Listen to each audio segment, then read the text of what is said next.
Welcome back to another edition of the Gabagools Podcast, episode 85. Feeling alive here with the Cuzzo Dan. How we feeling? 85, feeling alive. I like it.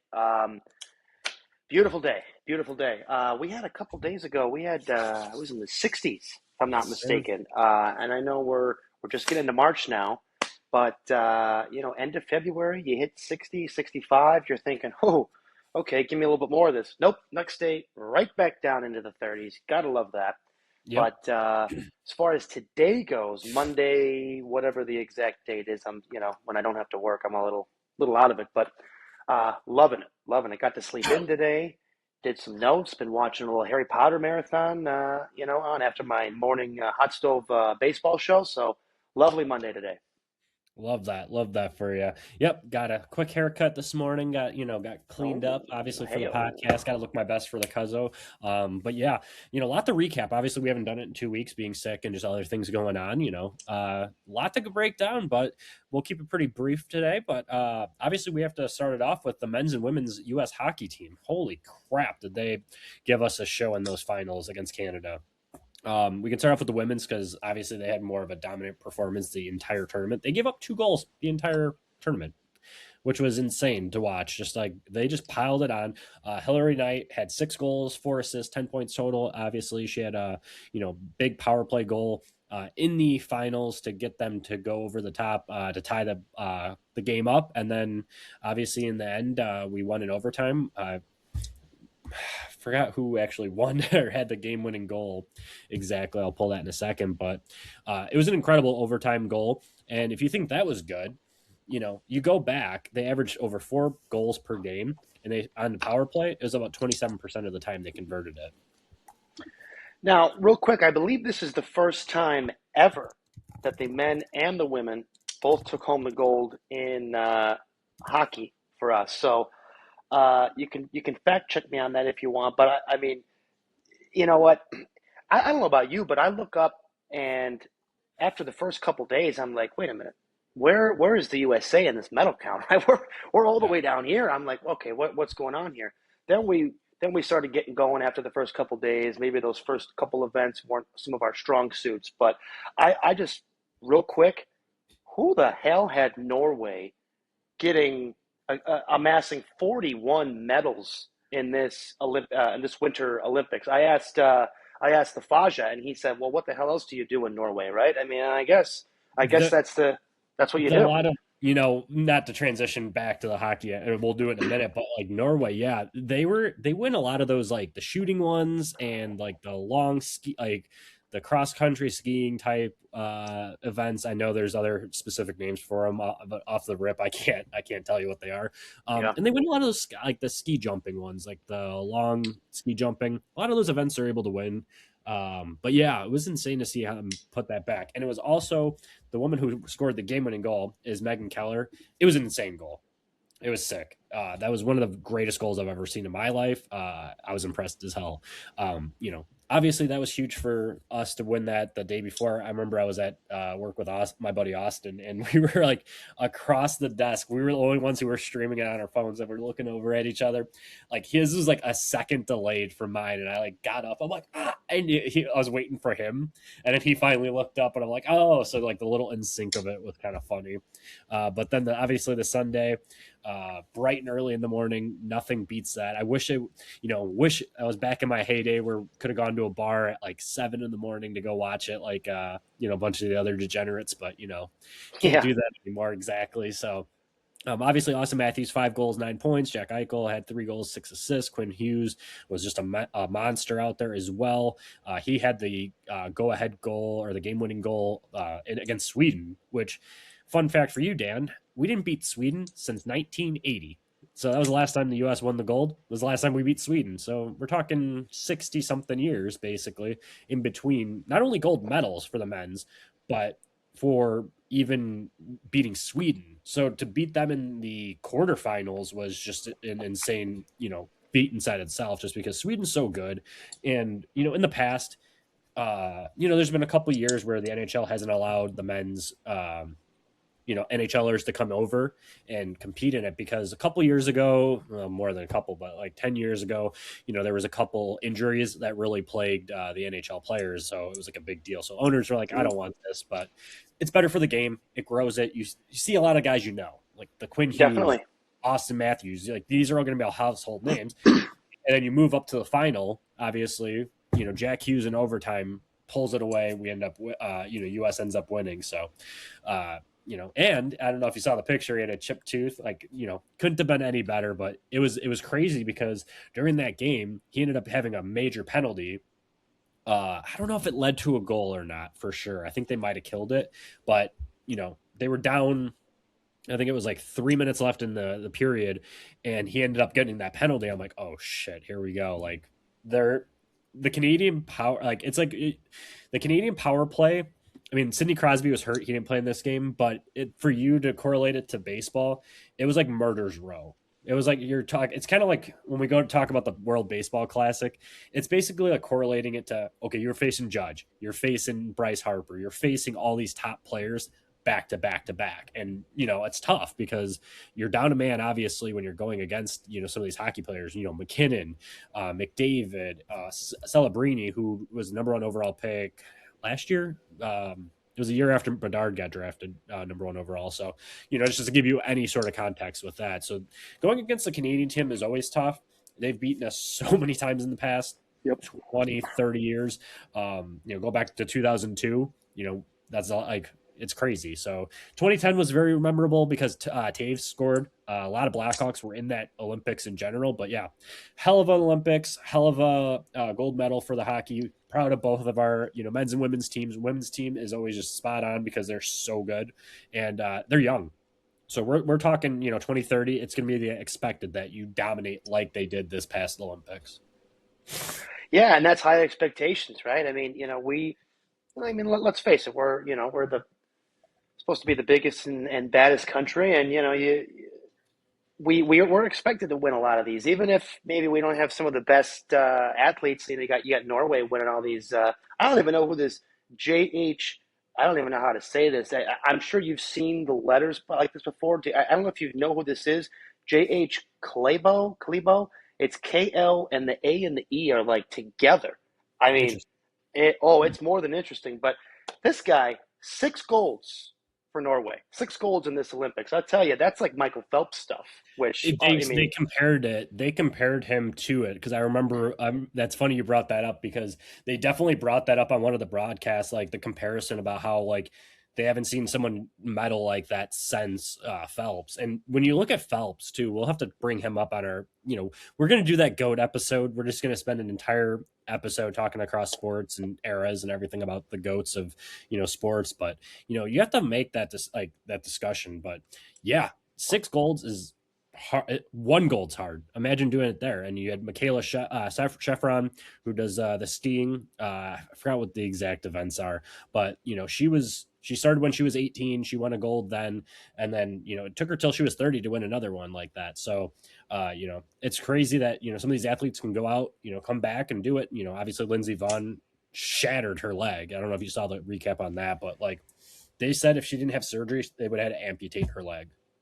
You know what? She was already put together with a bunch of nuts and bolts and with all these other injuries she had, and she's a freaking daredevil, man. I think we mentioned it a few weeks ago, and these athletes now in some of these sports, they need off days or rest days or whatever. Lindsey Vonn isn't taking any of these fucking rest days. Okay, pardon my French, but just to get back, I mean, sucks for Lindsey, but she still has an amazing career. Michaela Schifrin became the most decorated American alpine skier with her 3rd gold, so you got to give her some credit. And she started a little shaky, right? And in the Olympics with some of these sports, it's by like not just tenths of seconds, but hundredths of seconds. Yeah. And you look at someone and it's like you're like 2 or 3 tenths behind, and that's like a big deal, right? And if you had them all go down at once, you've got someone winning here, and that person behind him right here is in like 10th place.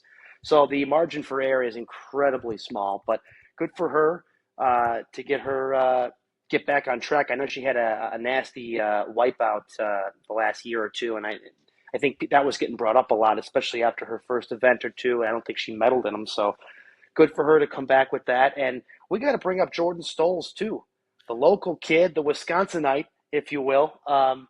Three golds for him, three medals, three golds, one silver. That dude, man, I'll tell you. I don't mean to play this card here, but usually when you look like us, we're not supposed to be that fast. Maybe it's because he's on ice. Jordan Stolz, though, dude, I'll tell you, it. I don't. Did you see? I don't know if you saw that little intro they had for him when he was taking out the bike from his home in Wisconsin. That dude's freaking legs, holy shit! They're just solid muscle. You realize why that guy is taking home gold in almost every event. I think the one event he got silver and he was supposed to take home the gold in that too. But we'll take three medals, we'll take two golds and the silver. I have one thing here that I want to throw your way. I don't know if you align with me on this, but I wrote this down. Norway was first, right? They had the most medals, 41, 18 golds, 12 silvers. USA second. This is what kind of boggles my mind. USA was second with 33. Netherlands came in third. They had 20 total medals, 10 gold, 7 silver, 3 bronze. Okay. Italy, us Gabagools, came in fourth in our own hometown Olympics. We had 10 more total medals than them. We had the same amount of golds. We had 1 less silver and 11 more bronze. How the hell do we not finish in third over the Netherlands? You're telling me 1 silver medal is worth at least 11 more bronze? I don't know about that one. I get what they're doing. Gold is more than silver. I get it. But when you've got that much of it, we had 10 more medals than the Netherlands did, and somehow we're behind them in fourth. It doesn't make sense how they quantify it. Riddle me that. Tom, riddle me that. Hogwarts reference for you. Jeez. My God. Yeah, I don't have an explanation on that one either, but it's wild how that all transpires. I got nothing on that one for you. Honestly, yeah, I don't have anything either. No. One thing we do have to mention though too, because obviously you mentioned speed skating. We have to mention the figure skating. I know we probably didn't watch a whole lot of it Alyssa Liu. Yes, Alyssa Liu. She came out and just shoved, which was awesome. Good for her. Winning the gold and kind of shoving it to everyone, across the U.S. that doubted her. That was huge. We won the team event, which was awesome. And we won a ton of medals. Team event, obviously they won gold. The man, I can't think of his name, the men's guy for the U.S. Oh, Ilya. Ilya. What do they call him? The Quad God. Quad God. I love that. It just reminds me of Saquon. It reminds me of AJ Dillon, if you remember him from the Packers. Oh yeah, he actually went to the Eagles, which was kind of hilarious. Two of the guys, the biggest quads in freaking. They should be calling Jordan Stolz the Quad God. No kidding. If he didn't fall, he would have won a gold too, I think, because he was huge for the team event. So, once again, shout out them. They all killed it. Proud to have these teams and people who speak out and that they go out and they shove it and they win these. And one more quick thing on Alyssa Liu. I think most people have probably already heard her story, but she retired about a year ago, right? Said, there's too much pressure. I don't love the sport anymore. And then what does she do? She refines her passion, right? Comes back and says, you know what? I got this in the bag. And I saw her skate that and get the gold. I don't know if you had seen any of the girls before her go. Oh, yeah. She, nothing against the other girls. This Alyssa Liu, she was like perfect. And you could just tell it was not perfect. It wasn't too difficult for her. The moment did not faze her. She looked like she was having fun the whole time. And that's really the best mindset you can be in. And when you're at the Olympics, that's like the most pressure you can have. She dominated. The one thing I will say, I don't know what we're doing with the hair. All right. I thought that was fun. I liked it. Yeah. You know what? Maybe I'm just a stick in the mud. I'm glad she took home the gold, 2 golds this Olympics, by the way. But she killed it too. Yeah, absolutely. Yep. And then you got to shout out Amber Glenn too. She came back because she had a rough first go around with the event, and then she came out when it was finals time and really, darted up the boards. And then you also have to shout out Isabeau Levito too. She finished 12th, but her first Olympics, she did really well. So yeah, shout out figure skating. Who would have thought? Who would have thought? Bunch of Gabagools shouting out figure skating. So Hey, oh, anything else on the Olympics that you want to mention? I feel like we really killed it with that.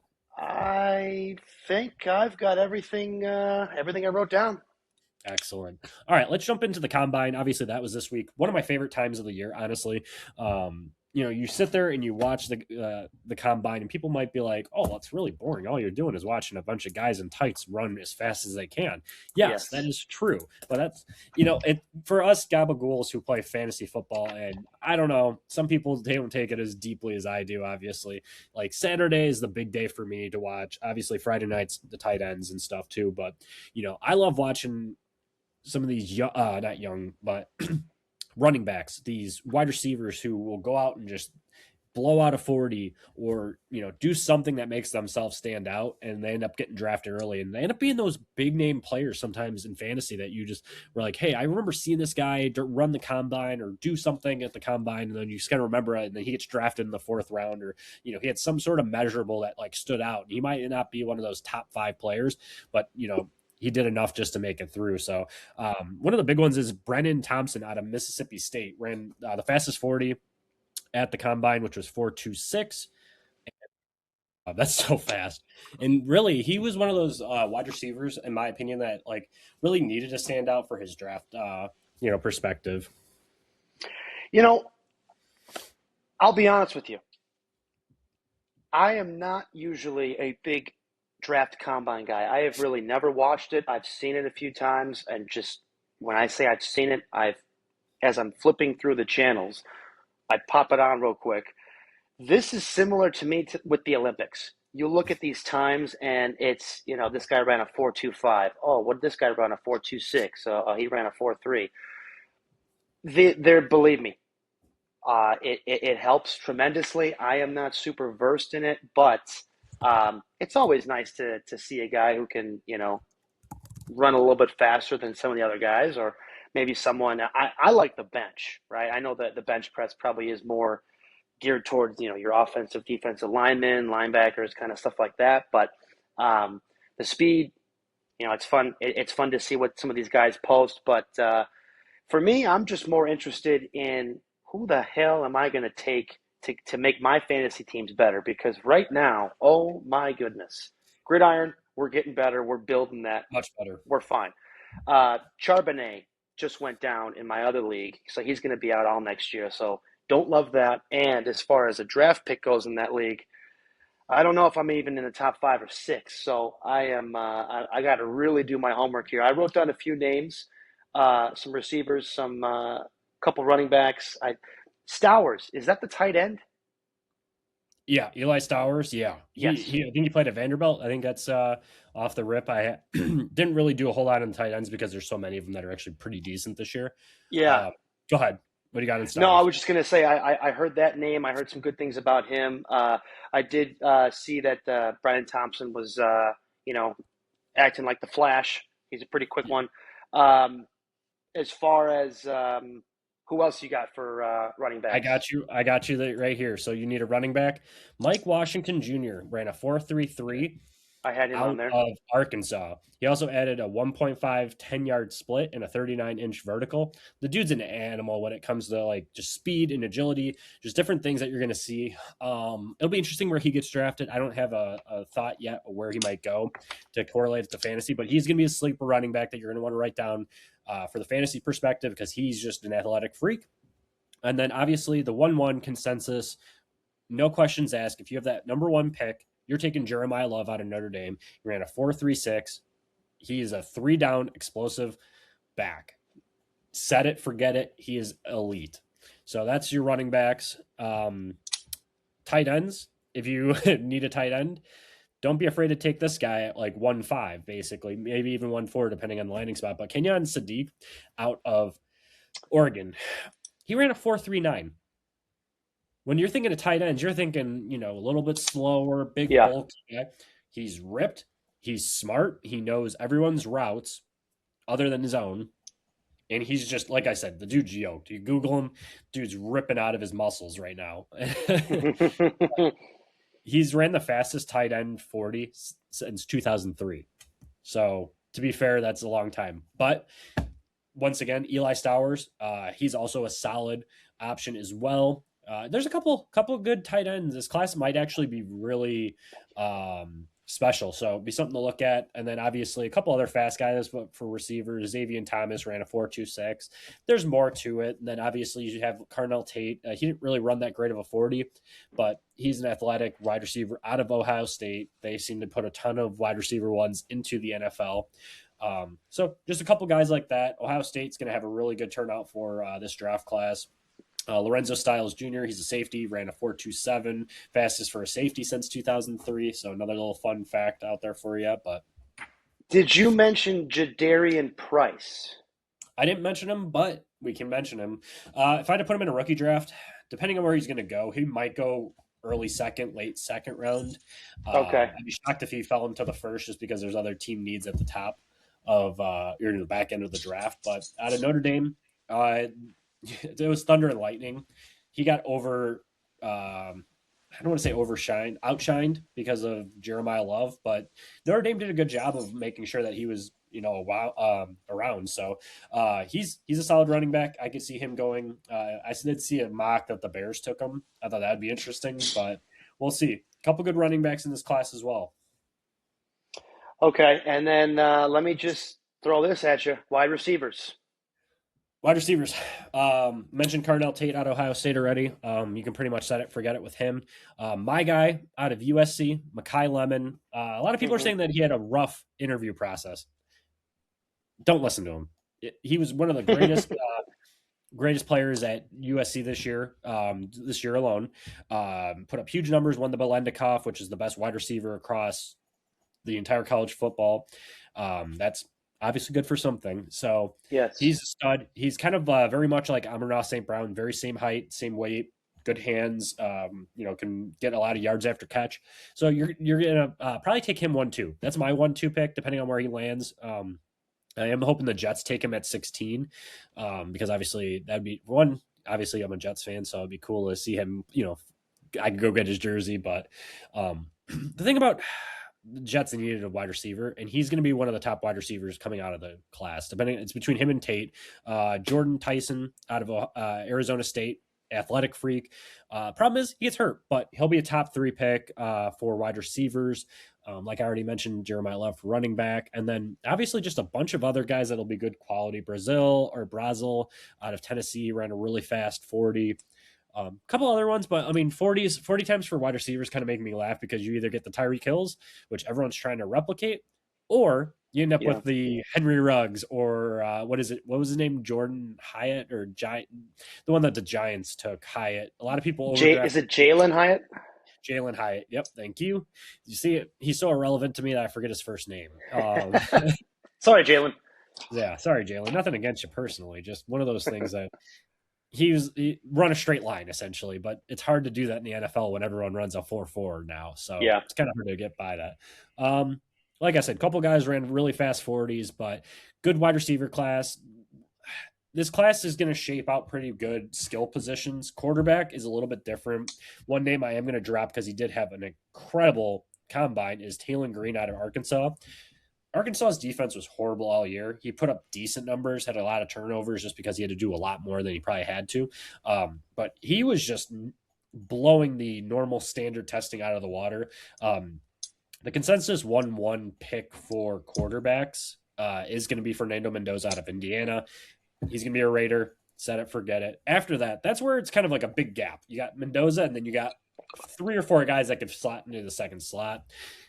I'd be shocked if any of them go in the top 10. I'd be shocked if they go in the top 16. Ty Simpson, he got hurt midway through the year. He's out of Alabama. He was having a great year. He's definitely a better player than a lot of these guys I'm going to mention. Carson Beck out of Miami, you saw him kind of put it on during the national championship run, but ended up losing, obviously. Gus Nussmeier out of LSU, another quarterback, had a horrible year. Drew Aller got hurt, but had a incredible throw during the combine. I think you know what you're going to get out of him. These are all late round guys that might slot somewhere. If they have these, they have the pro days. Teams will talk to him. We'll see, but a couple teams need quarterbacks. So Yeah, and I'll tell you what team needs a quarterback the most. This guy's fantasy team right here. Not necessarily in gridiron, but I'll tell you, I need someone to get under center and complete some passes to guys. no kidding. I hear you. Yeah, I need it for the Jets. Actually, real life quarterback. That'd be nice to have for that. And you might be like, okay, well, Jeff, they have the number 2 pick in the draft upcoming, and they have number 16. Are they going to take a quarterback? No, they're not taking a quarterback. They just traded Jermaine Johnson to the Titans, so they're taking either Avril Reese out of Ohio State. He's a edge rusher. He's incredible. Bain out of Miami. He's another top 10 pick. We'll see what he ends up doing. And then we also have I don't know what his first name is. Last name's Bailey. He played at Texas Tech. Another edge rusher. So they're going defense at 2. 16's up in the air. I've seen mocks with Ty Simpson out of Alabama. I don't want that. Give me Makai Lemon. We need weapons. We need weapons on this offense. The defense could be. I've seen a lot of reports saying that they're going to go defense heavy in this draft too. So I'm kind of nervous on that because they have so many holes on defense. But they need a quarterback, and I'm seeing Kyler Murray. Not buying that cup of tea. I've seen Jacoby Brissett. I'm okay with that as a 1-year thing because you have 3 first-round picks next year. And then in addition to that, obviously you have Malik Willis is out there. Kirk Cousins. I've seen Kirk Cousins. I don't want Cousins. I've said that a couple times. Dude can't move. He can't move worse than Aaron Rodgers. I'm trying to think who else was out there that Jarrett Stidham was apparently they were linked to. There you go. Philly. I'm like, none of those guys are moving the needle for me. I'm not expecting a big move. Free agency sucks. And then, I've seen Tua as well. If you want to give like a redemption story, give one of those guys that. I don't think they're going to do that with the Jets, but you never know. Could make you guys somewhat interesting too going into next year if you can find a decent quarterback who's been in the league for a few years, and you go out and get maybe a Makai Lemon, and maybe you get somebody else. You still have Garrett Wilson, right? So and Breece Hall. Breece Hall is going to get franchise tagged and extended extended. So he'll be a Jet next year. No questions asked, which is great. I love Breece. He kind of brings, good flair to the team. I guess he likes being here. So cool. That's the NFL though right now. So anything I missed? Let's, for the Bears, just real quick. I know next year we're going to get a first place schedule to play, but you know what? I like our chances. I like Caleb. I like what we've built here with Benny Boy, and I'm excited for next year. Yeah, it'll be interesting to see what they do. I know Max Crosby's a name that they're linked to. Trey Hendrickson out of Cincinnati. He's going to be a free agent. A couple guys. I've seen scenarios. Max Crosby for DJ Moore in a first. I like DJ.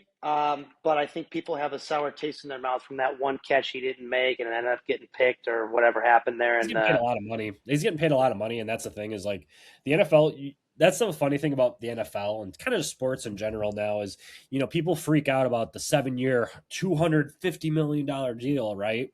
Like they're the ones paying it. For one, you kind of are for the games, but other than that, shut the fuck up about it. Just whatever.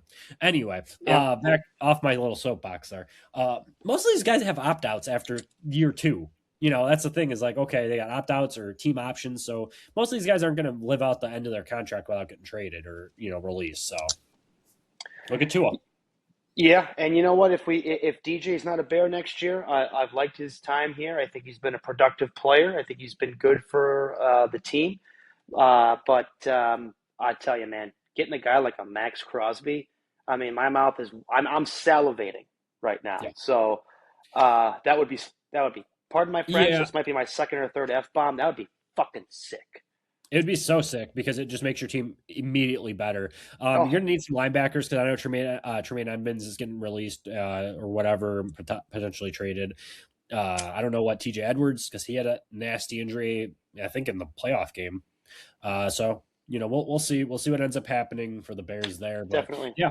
Yeah, it'll suck to lose DJ Moore for you guys, but you know what? Big picture, if you get Crosby, you're not going to miss him that much. And then you have also Rome. Rome needs to be on the field, and then Yep, Luther Burden. He emerged. He's he been that did. second round pick for you guys. Plus, you And have then Kelsey. Loveland. Yep.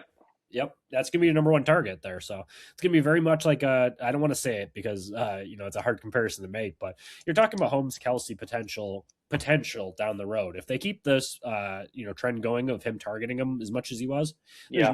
there's no reason he shouldn't be. So Yeah, I agree. all right, so that was the NFL. Moving in, this week's kind of fun. We got the World Baseball Classic kicking off. I think U.S. faces Great Britain, perhaps, or no, they got Brazil Friday at like 5, I think, or something. I don't have the exact time off my top of my head, but U.S. opens up this weekend. I did see Skeens and Scooble are both only making one start, which is stupid. Well, that was the rumor going into it the last few weeks was that they're probably not going to pitch that much because obviously they've got their own season to contend with. And just real quick for both of those teams that those two play for, I mean, Detroit goes out and gets Framber. They're looking like they should be the pride of that division. There's still another team or two that could give them a run, but Detroit's got high expectations this year. And after this year, you probably are not going to have Scooble anymore, who's probably the best pitcher in the league, other than a guy like Paul Skeens. And Yeah, Pittsburgh, Pittsburgh made some solid moves this year too. They've brought in some bats. They're going to be offensively, they're going to be better than they were last year. And I think for them, yeah, it comes down to O'Neal Cruz. I mean, that guy has so much freaking potential. I mean, we all know Connor Griffin. We've heard the name. He's going to be coming up. He'll probably make the opening day roster. If he's as good as we think, we could probably pencil him in for Rookie of the Year, and he's going to have a really good year. But yeah. Cruz, the guy can hit the ball 600 feet. If that guy can figure something out at the plate, you brought O'Hearn in. They were in on Schwarber, just weren't able to lock him down. And they've been in on other guys too. So, but as far as the World Baseball Classic goes, I think we've mentioned this before. You're more versed in this than I am. I have not watched a ton of games. I think it's every 3 years, I believe it is. It's like it alternates like with the Olympics too. So it's every couple years, but super excited to watch some of them this year. I've checked out the power rankings on paper. I know Japan, I believe, won it last year, highlighted by guys. This year, you got obviously Otani, you got Yoshi, that's what I'm calling him, and Seiya. And real quick, I think I brought this up. Seiya's walk-up song when he goes to the plate should be "Hey Ya" by Outkast, and all Yeah, the fans will say "Seiya" instead of "Hey Ya." It's perfect. I don't know why he's not doing that. This clip needs to reach him, and if that happens, you guys got to pay me my money because that was a good idea. it But was funny because you did say that before. I did clip it and I put it out on TikTok, so we'll see. Maybe what they'll are do we it. doing here? But Otani, one thing for Japan, he's not pitching, so Yes. that could be a big difference. Obviously, Yamamoto's pitching, but my God, that guy, I think everyone thought his arm was going to fall off. You've had a month or two or whatever to recover. We'll see. USA comes in at 2. Guys like Aaron Judge, Paul Skeens, Tarek Skubal, the list goes on. We know. Bryson Uh, Schwarber. on paper, this is supposed to be rumored to be the best team that the U.S. has ever put together. If that's the I'd say so. case, put your money on the USA team. Um, Dominican Republic, you got guys like Julio Rodriguez, Vladdy Jr., Juan Soto. Got a lot of other guys on that team as well. I like the DR. Got to mention Italy real quick. They Yeah, come in at two 12. White Sox. Yes, I was going to get there. You got your buddy Kyle Teal. Yep. Caglione, this is a big year for him. They called him up. We saw very, very little from him last year, but I think the thought with him is if he figures even something out, you could have quite the player with him. One of my favorite players in the league is the Pasquatch, Vinny Pasquantino. I think that dude is freaking awesome. Um, Love watching him. Aaron Nola, you got another young kid, Jacob Marcy, is on that team. I'm not expecting Italy to win, but a lot of good players over there. Sam Um, and Tochi or whatever. He's been the up and coming second baseman too for the White Sox. He might make an opening day roster the way he's playing too. He might take Mydrith out, which is kind of crazy to even think about. But it's definitely a possibility for the Sox, and he's going to be playing for Team Italy as well with Kyle Teal. but Yeah, games start tomorrow. They run for about 2 weeks. I believe the final is on the 17th. So very excited to watch some of those games. I know some of those games I think start. I think I saw like 5 a.m. our time. Some of them are electric too. If you can catch one of the either Korea games or like any of the games in Japan, absolutely electric. They are like loud. They're banging drums. They're Yeah. dancing. They don't sit down the entire game. If we could get off of our lazy asses at these, like, I get it. We have 162 of them to do it, but if the playoff games could even replicate the emotion that comes out of these fans, sporting events would be so much more fun. That's my little thing on it because you have to like catch at least a clip of it. You have to find it somewhere, tape it, do whatever you need to do because it's so much fun to watch those games. Oh God, I just saw Otani is taking batting practice, and they sell out the stadium for him to show up and hit balls. That I mean, we don't do things like that here. And yeah, I've seen clips of their league and what they do over there, and it looks like just a blast going to those games. I mean, not that it isn't fun going to Wrigley or going to Doesn't compare. games here, but I mean, yeah, they just It's like do it going to a differently college over game. there. It's like going to a college game, and I think it's the problem is that we have too many fucking boomers that are just like, no, I want to sit in my seat, I want to eat my hot dog, crack my peanuts on the person in front of me, and drink my old style. Like, yeah, okay, Don't you grandpa. love that when you go to a game and you see someone eating a bag of peanuts, and by the end of the game they've got a mound of peanut shells all the way up to their head? Yeah, I mean, unless you have somebody like that has a peanut allergy, then you don't like that. But yeah, Yeah. Well, thank God I don't have one. But yeah, no, super excited about that. Obviously, once that ends, spring training is almost wrapping up, and then the opening day comes up. So and you forgot one big thing too. We'll mention just real quickly March Madness. our favorite part of the month. It's a Christmas. It's like Christmas, man. This is like, and this It's is the perfect unbelievable. this month, like just because the World Baseball Classic going on too. First, we had the Olympics for all of February, and then March. Then you got World Baseball Classic starting this week. That's always something fun on. And then you go right into March Madness, which you can't ask for anything better than that. No, this really is the best time of the year. You mentioned it with the Olympics and everything, and now you got the World Baseball Classic, and yeah, um, super excited. And then once this wraps up, I'm excited to have the Cubs take first in the division and hopefully get to the World Series and win another one. Yeah. And before we close out, let's talk about Traitors. I'm sure you watched the Oh finale. my God! All right, now this was shaping up. I mean, we saw this a few weeks ago when Rob had to recruit Eric, and you're thinking to yourself, I mean, no offense to Eric, all right, Eric, I know you're listening right now. I know this is a big pod. I know, I know the people that we reach. I get it. Rob picked Eric for one reason, and that was Eric was going to be on his side for a week or two. And if he had to, which that was always in the back of his mind, hey, if I need to, I can probably do this. We got to mention Mora, though. We got to mention Mora. I mean, girl, she thought that she either thought two things. She either was 100% convinced Rob was not a traitor, which we get it. She said how many times, I don't know if you saw the reunion, but she's like, oh, Oh I'm yeah. so dumb. I'm so stupid. But then it's My like, team. My team. she had it in the bag. If she would have just said, I'm doing this for me, she would have walked, or actually, she had to vote with Eric. I don't know. She had to I don't vote. know, man. Well, she would have lost with Eric too. She still would have No, it lost with was Eric, but it's well, it was Natalie. Natalie sniffed it out. They voted Natalie it out. was Johnny and Johnny Tara. and Tara, Johnny had it. they He they, they figured it had out, it. Yeah, and and they they could have won it. And then Tara Mora just didn't want to listen. And then this is what happens. And once Johnny was voted out, that was the last straw. You knew oh yeah. Rob had it in the bag. So Well, Rob played the best game because he one, played well. he had Colton for as long, like he could hide under Colton's colt tails for as long as he did. Yeah. And he went after Lisa, and then he just jumped down with Lisa, which great gameplay.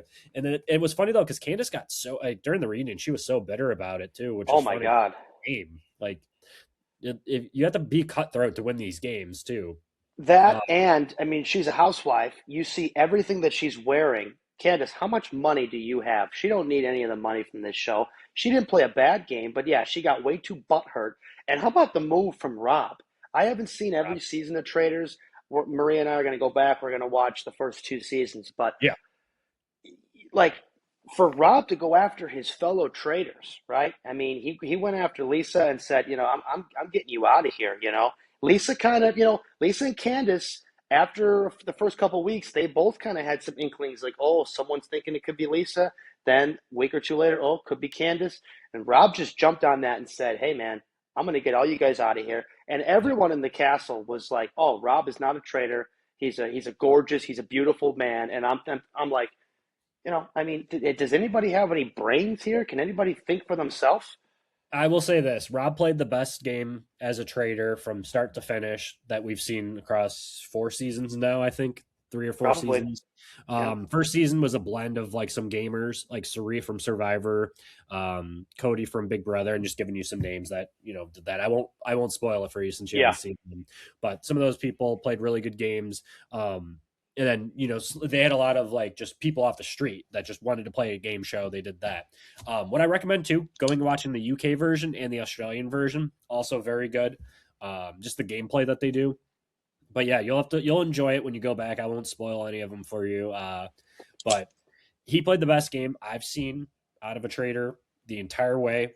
But in reverse, this was the perfect season to play the type of game he did because these faithfuls were awful. It's been said across the board that these faithfuls will score or whatever.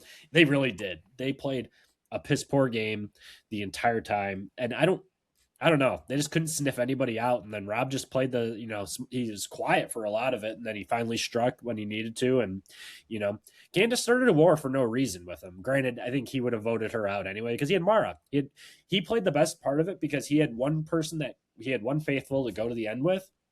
And then when Yeah. he recruited Eric, it was over. And you knew he was going It to was kill over. Mark.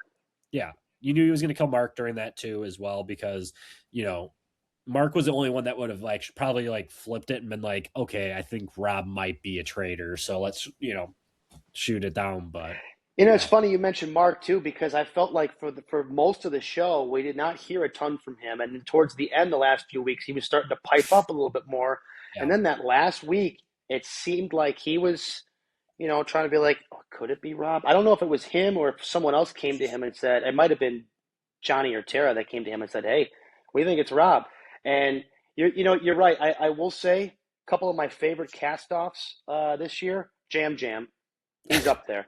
He's got to be up there, right? I mean, yeah. Jammy Jam, when he finally when he was cast out, that was a tough one. I think Maria might have shed a tear on that one.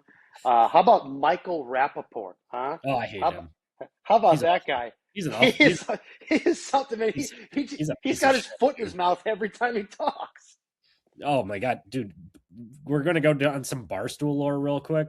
20 seconds. He worked for Barstool, and the guys at Barstool didn't like him. And then he sued them because of the way they treated each other. So little like story down memory lane, but he was a piece of work. Ever since we saw the reunion and Michael said clip it, I've been using that. I've been like clip it. I never heard that. I never heard that either, but he's got to have his 15 minutes of fame somewhere because he was irrelevant for a while. My favorite, you're gonna have to look up this clip after this. He's like doing like a webcam, or he's doing some sort of video on his phone on the street, and someone whips a snowball at him. No, While he's really? recording. Yeah, Oh, this that's is like funny. years and years ago, but and the guy tells him like, "Shut the fuck up, you suck." Yeah, he was.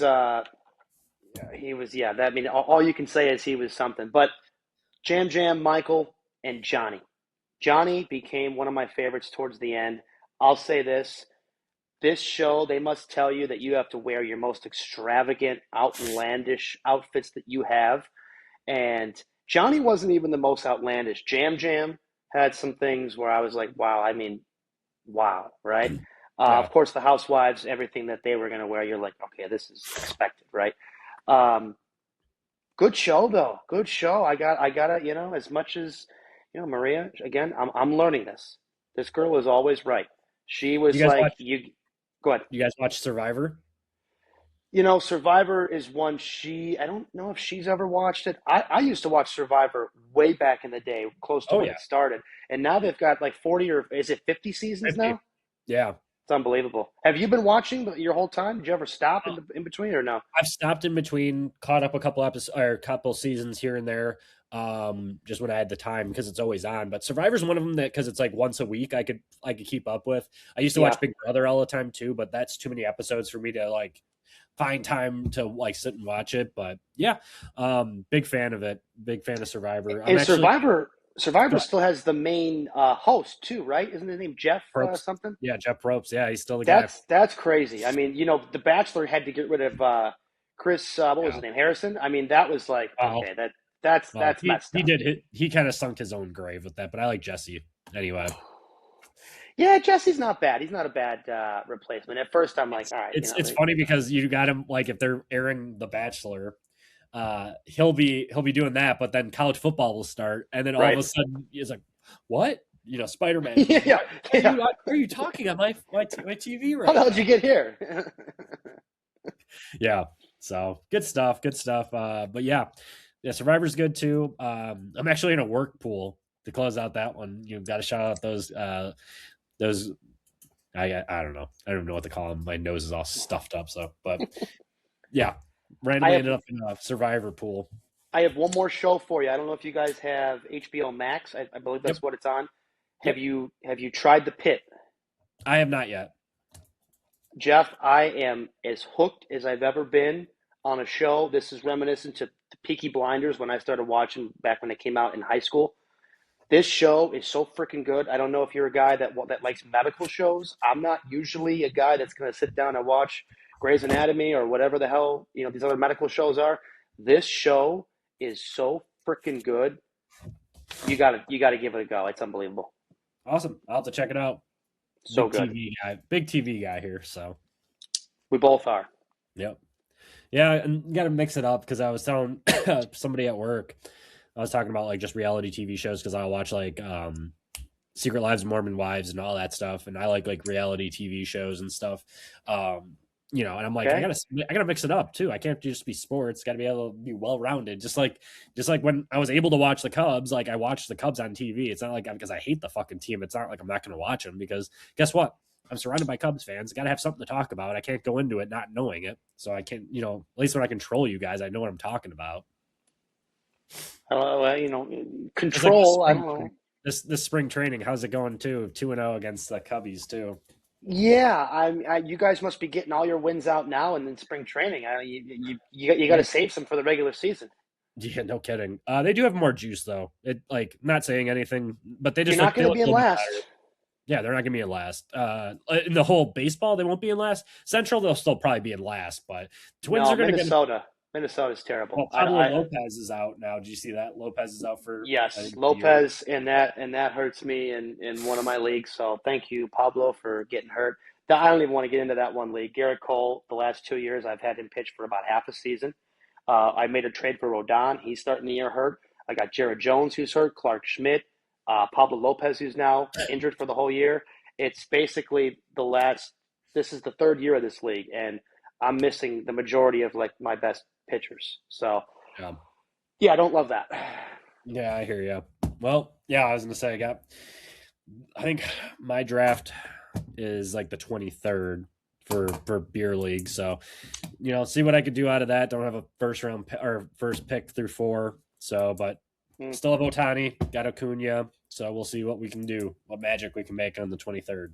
Otani is your secret X factor, and then Acuna this year, if he stays healthy, I think he's going to be right up there for an MVP again. So we'll see. Yeah, I mean it was only batting practice, but like he said, he felt really, really good. Like he finally is like 100% healthy, and I think it was because he got banged up beginning of last year. I think he just stole a couple bags in spring training too. So I mean, if the ACLs are good and he doesn't, do anything out of the ordinary, I guess.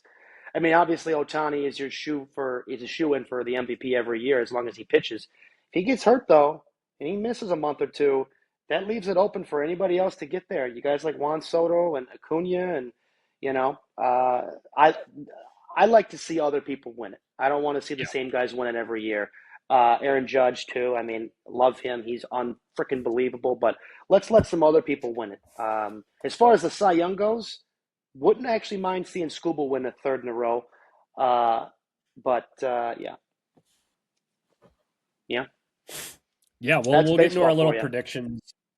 Yeah, in a couple weeks we'll do a quick prediction podcast. We'll give just a quick rundown of major things we've seen in divisions, so on and so forth. So we'll make sure we shout out baseball, obviously NHL, just real quickly too, because we gotta hop off. But Blackhawks gonna be probably picking top five.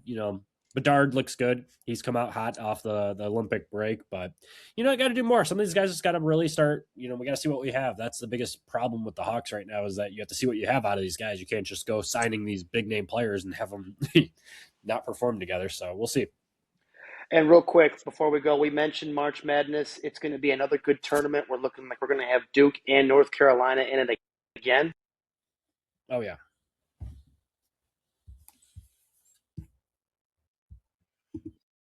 Yep, absolutely. Can never never go wrong when it's Duke, North Carolina. I think this week we have it too. I don't know if it's Saturday, whenever the 7th is, I believe. I think it's coming Either up. way, we got game 2 of that. Obviously, North Carolina beat Duke already. So, Shame. one short thing too that on this season too. There's like 5 or 6 teams, maybe even 10. You can make the argument that are going to win this year. Like, there's not this like the UConns of the past or even Florida. Like everyone kind of knew Florida had a good shot last year. Yeah. This year, not the case. I think that it's a very wide open field because Purdue, Michigan, Houston, too many other teams. Duke is in that one too. Arizona. So, Arizona, they've beaten almost every big team they've had to face this year. So Iowa State. Iowa State's another team, which I'm still stuck in the Fred Hoiberg era of Iowa State. Yeah. All they do is shoot threes and have like one decent big man that can shoot a three and it just stretches the court. But I don't think they play that way anymore. They look pretty good. Yeah. Well, we'll break it down a little bit later. So, as always, Dan, any closing comments? 85. 85. Let's go. 85 feeling alive.